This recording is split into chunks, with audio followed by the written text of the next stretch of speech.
बात करते हैं नेशनल हेराल्ड केस की, जहां एक बार फिर से गांधी परिवार को हो रही है टेंशन, क्योंकि ले लिया है एक्शन।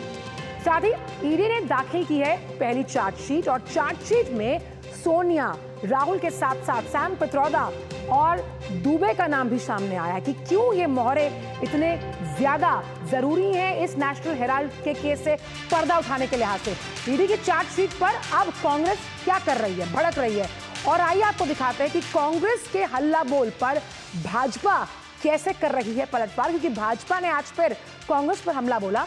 और पहली बार जो प्रेस कॉन्फ्रेंस की गई है अभी रविशंकर प्रसाद द्वारा, उन्होंने कई अहम बातें यहां कही। उन्होंने कहा कि ईडी ने पहली बार चार्जशीट में कांग्रेस के प्रदर्शन के ऐलान पर यह कहा कि पहली बार 2 आरोपियों को चार्जशीट में उनका नाम आया, और साथ ही साथ भाजपा के वरिष्ठ नेता रविशंकर प्रसाद ने यह भी कहा कि कांग्रेस को धरना देने का पूरा अधिकार है, लेकिन जमीन लूटने का नहीं। आई आपको सुनवाते हैं।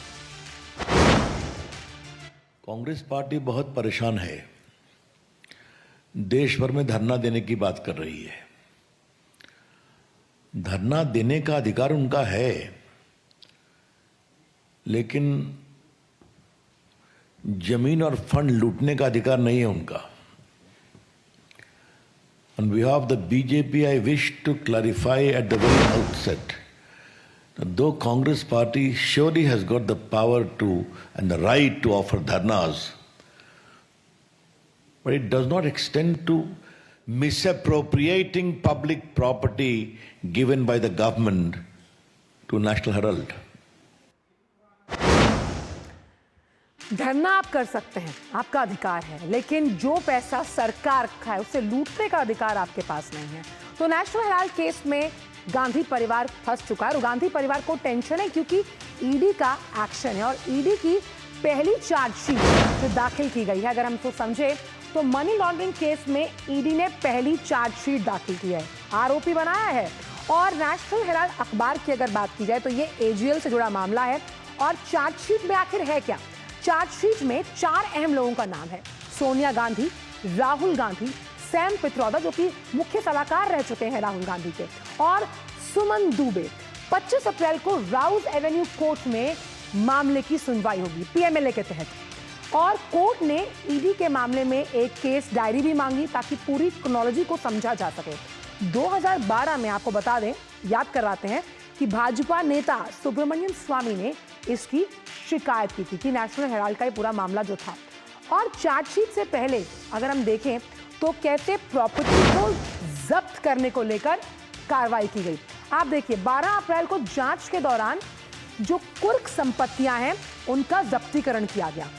असल संपत्तियों को कब्जे में लेने के लिए ये जो नोटिस है उसे जारी किया गया था। अब ये कहां कहां था?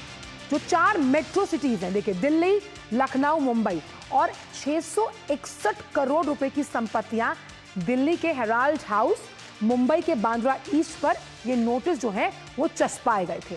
नोटिस में लखनऊ में एजीएल की बिल्डिंग पर भी ये नोटिस चिपकाया गया था। आप समझिए पूरे ताना बाना कैसे बुना गया है। और अब तक अगर कई राउंड्स की बात की जाए तो पूछताछ कैसे की गई उसका भी जिक्र आपसे करते हैं। तो सोनिया और राहुल गांधी से घंटों पूछताछ की गई थी। ये बात हम कर रहे हैं कुछ साल पहले की, खास तौर पर कैसे ईडी ने इस पर एक्शन लिया था। कई घंटों की पूछताछ हुई थी 13 जून 2022 को। आप याद कीजिएगा, लाव लश्कर के साथ ईडी के मुख्यालय पहुंचे थे राहुल गांधी। 5 दिनों में करीबन 50 घंटे की पूछताछ हुई थी, और सोनिया गांधी से 3 दिन में 12 घंटे के सवाल जवाब किए। घोटाला इतना बड़ा, सोनिया गांधी से 100 से ज्यादा सवाल पूछे गए, पर क्या वो सवाल या उनके जवाब वो दे पाए या नहीं दे पाए? ये शैलेंद्र मिश्रा हमारे साथ जुड़ गए हैं। शैलेंद्र, आपसे मैं ये समझना चाहूंगी, नेशनल हेराल्ड का जिन सामने आया, लेकिन आपकी कोई ख्वाहिश पूरी करने के लिए नहीं, बल्कि ईडी ने जिन तथ्य और साक्ष्यों के साथ चार्जशीट फाइल की है उन्हें पूरे दुनिया के सामने रखने के लिए।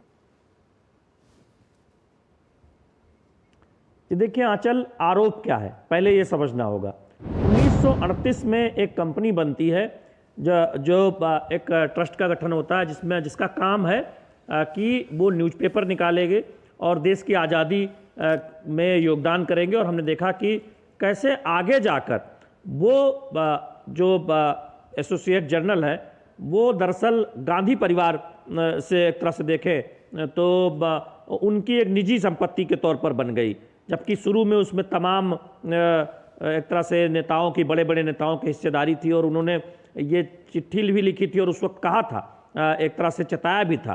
तो उसके बाद हमने देखा कि इसी कंपनी, इसी एसोसिएट जर्नल को 90 करोड़ का लोन कांग्रेस पार्टी देती है आगे आने वाले समय में, और उस 90 करोड़ के लोन को सिर्फ 50 लाख में माफ कर दिया जाता है और एक नई कंपनी बनती है यंग इंडिया, जिसमें 36% शेयर सोनिया गांधी के, 36% राहुल गांधी के, यानी 76% की हिस्सेदारी होती है और वो उस कंपनी को खरीद लेती है, यानी उस पूरे एसोसिएट जर्नल को खरीद लेती है, उसका मालिकाना हक पा जाती है। बदले में मिलता क्या है, दिल्ली, मुंबई, लखनऊ में सैकड़ों करोड़ की जो प्रॉपर्टी है उस पर स्वामित्व। तो अब इसी की पूरी जांच ईडी कर रही है और बीजेपी का अब ये कहना है कि जब देश में इतने बड़े बड़े अखबार, मीडिया हाउस, चैनल्स चले, देश की आज़ादी के बाद उसका विस्तार हुआ, तो फिर ये अखबार क्यों नहीं चला, क्योंकि इरादा ही नहीं था अखबार चलाने का। वो अखबार जो देश की आज़ादी के योगदान के लिए, अंग्रेजों से लड़ने के लिए बनाया गया था, जो ट्रस्ट बनाया गया था, उसको प्रॉपर्टी हड़पने के लिए ये एक तरीका अपनाया गया। तो ये बहुत गंभीर आरोप है। दूसरी बात जो बीजेपी कह रही है कि पुराना मामला है, कोई आज नहीं ये सब जो है चार्जशीट आई है, 4 साल से चल रहा था मामला, तब अब चार्जशीट दाखिल हुई है, बेल पर है यानी जमानत पर है। तो फिर जो कानूनी कार्रवाई है या ईडी की जो जांच है उसको प्रभावित करने के लिए क्या, या फिर उस पर दबाव डालने के लिए इस तरह के धरना प्रदर्शन की राजनीति की जा रही है? इस धरने का औचित्य क्या है? क्या आप एक दबाव की राजनीति करना चाहते हैं, जबकि बहुत स्पष्ट है लेकिन शैलेंद्र, एक जांच चल रही है, सबसे बड़ा आप सवाल बेल पर है, तो सबसे बड़ा सवाल यहाँ शैलेंद्र ये है कि कांग्रेस लगातार अपनी चुप्पी को कह रही कि वो कमजोरी नहीं है और कहीं ना कहीं राजनीति से प्रेरित बीजेपी के इस एक्शन को मान रही है। हालांकि ये और बात है, लेकिन सवाल मेरा यहाँ ये है कि ईडी ने किस तरह से इस मनी ट्रेल को स्थापित किया, क्योंकि शेल कंपनीज कोई नया कॉन्सेप्ट नहीं है जिसके जरिए पैसे की उगाही की जाती है और भ्रष्टाचार करना आसान होता है। देखिए आंचल, इसमें ये एक तरीका दिखाता है और यही बीजेपी कह रही है कि गांधी परिवार मॉडल ऑफ डेवलपमेंट है। एक तरफ सोनिया गांधी और राहुल गांधी पर इस तरह के गंभीर आरोप हैं कि उनके परिवार ने एक देश की आज़ादी के लिए बनी, जो आप देखें जो एसोसिएट जर्नल बना था जिसमें अखबार चलाने की बात थी, कैसे वो आगे जाकर एक कंपनी बनाकर उसको कांग्रेस पार्टी लोन देती है। वो भी एक सवाल है कि क्या कोई राजनीतिक दल किसी निजी ट्रस्ट को इस तरह से कर्ज दे सकता है, और उस 90 करोड़ के कर्ज को सिर्फ 50 लाख में जब कंपनी टेक ओवर करती है तो माफ कर दिया जाता है। तो ये भी एक सवाल है। और दूसरी बात यह है कि आप इस तरह का धरना प्रदर्शन करके दरअसल राजनीतिकरण पूरे मुद्दे का कर रहे हैं। आप मेरिट पर बात नहीं कर रहे हैं, आप तथ्यों पर बात नहीं कर रहे हैं। तो आप ये संदेश देना चाहते हैं जनता को कि केंद्र सरकार आपको परेशान कर रही है, गांधी परिवार को परेशान कर रही है, कांग्रेस के जो बड़े नेता हैं, शीर्ष नेता, उनको परेशान कर रही है। बीजेपी ये सवाल उठा रही है कि आप देखिए, एक तरफ अभी जो हम जानते हैं कि ईडी में रॉबर्ट वाड्रा जो प्रियंका गांधी के पति हैं, तो वो 3 करोड़ की जमीन लेते हैं, लैंड यूज बदला जाता है, उसको कितने करोड़ में। ईडी का जो पूरा फंदा है उस पर अगर हम देखें तो गांधी परिवार पर उसका शिकंजा कसता जा रहा है, जिसमें अगर हम रॉबर्ट वाड्रा का मामला भी देखें तो वहां पर भी भ्रष्टाचार है। समय कम है, आपसे आगे बुलेटिन में अपडेट लेते रहेंगे। बहुत बहुत शुक्रिया इन तमाम जानकारी को हमसे साझा करने के। तो ये बात